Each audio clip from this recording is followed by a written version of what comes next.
ನಮಸ್ಕಾರ. ನಾನು ನಿಮ್ಮ ಪ್ರೀತಿಯ ಅಮ್ಮುಗೌಡ. ಇವತ್ತಿನ ರೆಸಿಪಿ ಏನಪ್ಪ ಅಂದರೆ ತಂಬಿಟ್ಟು. ಮೊದಲನೇದಾಗಿ ನಾನು 4 ಕಪ್ ಅಕ್ಕಿನ ಒಂದು ಬೌಲ್ಗೆ ಹಾಕಿಟ್ಟಿದ್ದೀನಿ. ಇದನ್ನು 4 ಅವರ್ ಅಥವಾ 5 ಅವರ್ ನೆನೆ ಹಾಕ್ತೀನಿ.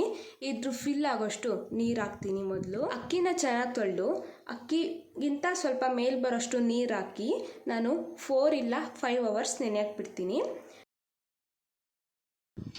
ಅಕ್ಕಿ 5 ಅವರ್ ನೆಂದಾಗಿದೆ. ನಾನಿವಾಗ ನೀರನ್ನ ಚೆಲ್ತೀನಿ. ನೀರನ್ನ ಚೆಲ್ಲೋಕ್ಕೆ ನಾನು ಇದನ್ನು ಯೂಸ್ ಮಾಡ್ತಾಯಿದ್ದೀನಿ.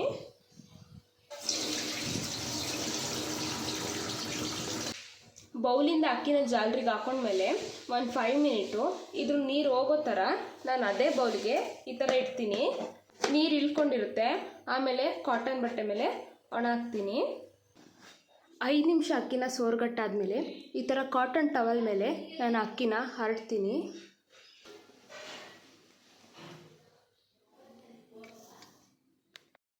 ನಾನು ತೆಳ್ಳಗೆ ಒಣ ಹಾಕಿದ್ದೀನಿ. ಇದನ್ನು 1/4 ಗಂಟೆ ಅಷ್ಟೇ ಬಿಡ್ತೀನಿ. ಏನಕ್ಕಂದರೆ ನೀರೆಲ್ಲ ಸ್ವಲ್ಪ ವೆಟ್ಟಾಗಲಿ ಅಂತ ಅಷ್ಟೇ. 1/4 ಗಂಟೆ ಆಗಿದೆ. ಇವಾಗ ಅಕ್ಕಿನ ರುಬ್ಬಬೇಕು. ಇದನ್ನು ಗ್ರೈಂಡ್ ಮಾಡ್ಕೊಂಡು ಬರ್ತೀನಿ. ರುಬ್ಕೊಂಡಾಯಿತು. ಇಲ್ಲಿ ಅದಕ್ಕೆ ಬರಬೇಕು, ತರ್ತರಿಯಾಗಿರಬೇಕು. ರವೆ ಅದಕ್ಕೆ ಈ ಥರ ಹಮ್ಕಿದ್ರೆ ಒಂದು ಉಂಡೆ ಥರ ಆಗಬೇಕು.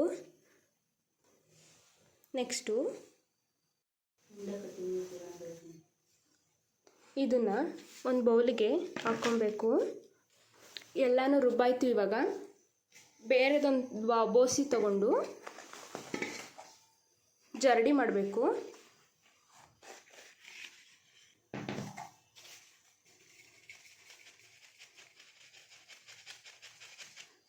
ಎಲ್ಲನೂ ಜರಡಿ ಮಾಡಾದ್ಮೇಲೆ ಸಿಗೋಣ.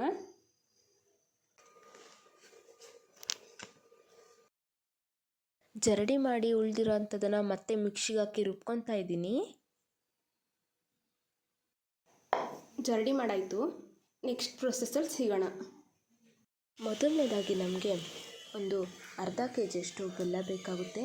ನಂತರ ಕಡಲೆ 100 ಗ್ರಾಮ್, ನಂತರ ಕೊಬ್ಬರಿ 250 ಗ್ರಾಮ್, ಕಡಲೆ ಬೀಜ 150 ಗ್ರಾಮ್ ಹಾಗೂ ಏಲಕ್ಕಿ ಪೌಡರ್ 2 ಟೇಬಲ್ ಸ್ಪೂನ್ ಹಾಗೂ ಎಳ್ಳು 100 ಗ್ರಾಮ್ ಬೇಕಾಗುತ್ತೆ. ಇದನ್ನೆಲ್ಲ ನಾವು ಜರಡಿ ಮಾಡಿಟ್ಕೊಂಡಿರೋಂಥ ಪೌಡರ್ಗೆ ಹಾಕಬೇಕಾಗುತ್ತೆ. ಮೊದಲನೇದಾಗಿ ಕಡಲೆನ ಹಾಕೋಣ. ನಂತರ ಬೆಲ್ಲ ಹಾಕಬೇಕು, ಕೊಬ್ಬರಿ, ಕಡಲೆ ಬೀಜ ಮತ್ತು ಏಲಕ್ಕಿ ಪೌಡರ್ ಹಾಕಿ ಮಿಕ್ಸ್ ಮಾಡಬೇಕು. ಮಿಕ್ಸ್ ಮಾಡಿದಾದಮೇಲೆ ಇದಕ್ಕೆ ಕಪ್ಪು ಎಳ್ಳು ಹಾಕಬೇಕಾಗುತ್ತೆ. ಕಪ್ಪು ಎಳ್ಳು ಹಾಕಿ ಚೆನ್ನಾಗಿ ಮಿಕ್ಸ್ ಮಾಡಿದ ನಂತರ ಬೇಕಾದಷ್ಟು ನೀರನ್ನ ತಕ್ಕಳಿಸ್ಕೊಂಡು ಒಂದು ಅದಕ್ಕೆ ತಂದು ಇದನ್ನು ಉಂಡೆ ಕಟ್ಟಬೇಕಾಗುತ್ತೆ. ಚೆನ್ನಾಗಿ ಮಿಕ್ಸ್ ಮಾಡಬೇಕು ನೀರು ಹಾಕ್ಕೊಂಡು. ಈ ಥರ ಚೆನ್ನಾಗಿ ಮಿಕ್ಸ್ ಮಾಡಿ ಅದನ್ನು ಒಂದು ಅದಕ್ಕೆ ತಂದಮೇಲೆ ಆ ಥರ ಉಂಡೆ ಕಟ್ಟೋ ಥರ ಆದರೆ ನೆಕ್ಸ್ಟು ನೀವು ಟಮಟನ ಕಟ್ಬೋದು.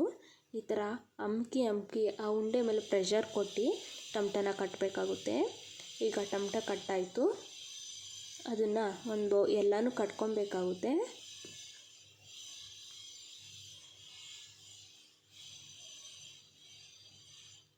ಈ ಥರ ಪ್ರೆಷರ್ ಕೊಟ್ಟು ಕಟ್ಟಿದ್ರೆ ಉಂಡೆ ಸರಿಯಾಗಿ ಶೇಪಾಗಿ ಬರುತ್ತೆ. ಈಗ ಸವಿಯಲು ಸಿದ್ಧ.